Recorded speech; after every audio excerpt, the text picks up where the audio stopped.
O cineasta Paul W.S. Anderson, não confundir com Paul Thomas Anderson, é conhecido por fazer filmes de gênero, normalmente de ação, fantasia, B, normalmente protagonizados pela Milla Jovovich, que não é só a musa dele nas telas, mas também esposa na vida real, e filmes que dependem muito do CGI para construir, se não todos os cenários, pelo menos boa parte deles durante a projeção. Ele é o cineasta que é mais conhecido pela franquia Resident Evil no cinema, que estragou Os Três Mosqueteiros numa versão pavorosa lá de 2011, estragou Alien e Predador no mesmo filme, fez uma versão pavorosa de Pompeia, né, usando a história real, mas de uma maneira fantasiosa, e agora tá chegando nos cinemas brasileiros com Nas Terras Perdidas, que é um filme bastante consistente com a ruindade dos filmes anteriores da filmografia dele. A história que é apresentada pra gente no começo do filme de uma maneira bastante mastigadinha, bastante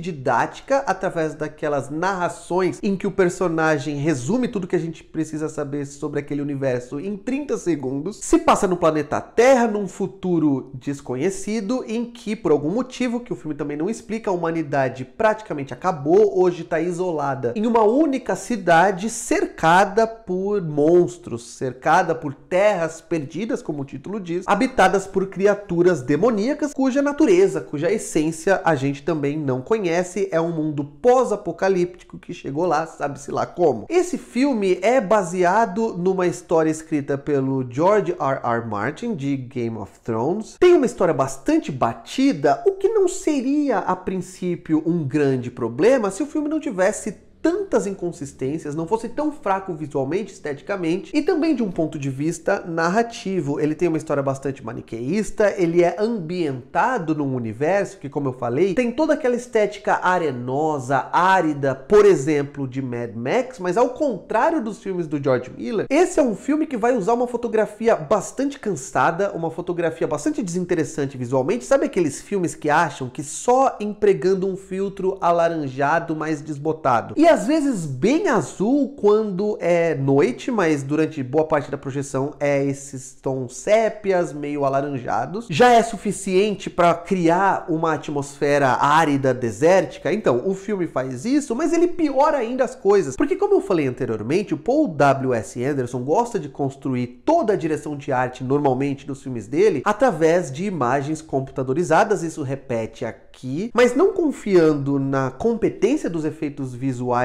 do filme. O que ele faz, que eu acho bastante irritante, é encher o filme de planos filmados com uma profundidade de campo muito reduzida, ou seja, só com os personagens em foco e tudo que tá lá atrás, né? Todo o cenário fora de foco, embaçado. O filme é cheio daqueles flares em praticamente todas as fontes de luz vistas no filme, que deixam aquele borrão na tela. Os cenários são todos esfumaçados, cheio de névoa, cheio de areia, cheio de poeira, e parece que todas essas táticas servem justamente para turvar a imagem e a gente não conseguir ver de uma maneira muito definida os cenários, as locações, se é que dá para chamar assim, criadas, como eu falei, pela equipe de efeitos visuais do filme. É um filme que usa muitas imagens em contraluz, por exemplo, em que os personagens têm o sol ou então outros tipos de fontes de luz vindo de trás e eles estão ali na frente bastante escuros, porque esse é o efeito óbvio de filmar todos os personagens tanto tempo em contraluz. E ainda por cima é um filme bastante escuro, ou seja, visualmente é a receita do desastre. Nas cenas de ação, o Paul W.S. Anderson pega inspirações de vários outros diretores que têm as suas marcas próprias e, misturando todas elas, transforma a ação aqui em algo bastante genérico, principalmente porque essas inspirações que ele usa já estão batidas há muito tempo. Por exemplo, as batalhas, as lutas corporais vistas no filme são lutas corporais com bastante cortes muito rápidos, como o Michael Bay faz, com a câmera muito tremida e chacoalhada, como o Paul Greengrass consolidou como o padrão da ação desde os filmes do Bourne. Ele adora incluir no meio da ação aqueles breves momentos de câmera lenta pra gente ver, por exemplo, exemplo, uma pirueta ou pra gente ver algo em maiores detalhes, como você imaginou bem, o Zack Snyder, e tem até momentos em que parece que ele vai fazer, ou ele quase faz, um bullet time, que são aquelas cenas em que essas câmeras lentas acontecem durante tiros para que a gente veja o tiro atingindo os seus oponentes de uma maneira mais detalhada, como as irmãs Wachowski consolidaram 25 anos atrás com Matrix. E mesmo assim, o que eu acho impressionante é que eu tenho sim colegas da crítica que gostam muito do cinema do Paul W.S. Anderson. Ele tem uma legião de fãs, por incrível que pareça, que me parece que no começo viam muito o cinema dele como aquele típico é tão ruim que é bom, passaram a defender e com o tempo começaram a ter que reunir evidências, reunir argumentos para defender o indefensável que é o cinema desse cara. Os diálogos eu não preciso dizer que são pavorosos logo no começo do filme, quando a missão da protagonista vivida pela Milla Jovovich é apresentada. Ela é uma bruxa, ela vai ter que atravessar aquele mundo até as Terras Perdidas, perseguida pelos inquisidores, que tem ali um poder bastante forte naquela sociedade teocrática, muito inspirada de maneira bem óbvia na Inquisição, da Idade Média e Idade Moderna. A missão é dada a ela pela rainha, que quer que ela vá até o mundo perdido, as Terras Perdidas, para buscar uma criatura que é capaz de permitir que as pessoas se transformem em monstros. E quando ela encontra o caçador, que é vivido pelo Dave Bautista e que vai ajudar ela nessa missão, ela fala que ela quer capturar uma besta. Ele fala, mas todos os seres humanos são bestas. E ela fala, sim, todos são bestas, mas nem todos são monstros. Esse é o nível dos diálogos do filme. Tem um outro momento lá na frente, quando esses dois personagens já estão criando um certo vínculo, porque eles estão já há algum tempo naquela missão juntos, lutando contra monstros. Eles estão ali naquele momento de descansar à noite, ao luar, e ele começa com um papinho de que, nossa, nós somos muito parecidos, eu e você temos muito em comum. Eu fiquei esperando ela fazer uma piada, eu fiquei esperando que o filme estivesse brincando com a maneira desastrada que aquele cara tá flertando com ela, mas não, aquilo realmente era uma espécie de flerte daquele cara, era um diálogo real desse filme, que tem diálogos, como eu falei, pavorosos. Fora que eu contei só a ponta do iceberg da história, que é uma história super rocambolesca, que tem várias inspirações shakespearianas, eu preciso falar. Sabe aquelas coisas de grandes conspirações palacianas e que dão reviravoltas em cima de reviravoltas o tempo todo? E são aquelas tramas novelescas que, como eu falei, tem muito aqui que acontece que eu não vou precisar falar nessa crítica, em que as coisas vão acontecendo e as conexões entre aqueles poucos personagens vão se mostrando mais complexas do que eram antes, o que não é bom, acredite em mim, porque faz com que o roteiro precise de muitas coincidências para fazer com que tudo gire em torno sempre daqueles mesmos personagens. Eu vou dar um exemplo aqui, e se você não quer receber nenhum spoiler, você pode encerrar esse vídeo e voltar aqui para terminar depois. O personagem do Dave Bautista é contratado como um caçador pela rainha para ir lá ajudar a bruxa vivida pela Milla Jovovich a buscar uma criatura que transforma pessoas em animais, né? Que dá o poder para as pessoas se transformarem em bestas, em monstros. Mas aquela bruxa vai procurar ele sem saber que ele também é o amante da mesma rainha que contratou ela. E quando eles chegam lá no mundo perdido, ela descobre que não só ele é um caçador de monstros, como ele é um monstro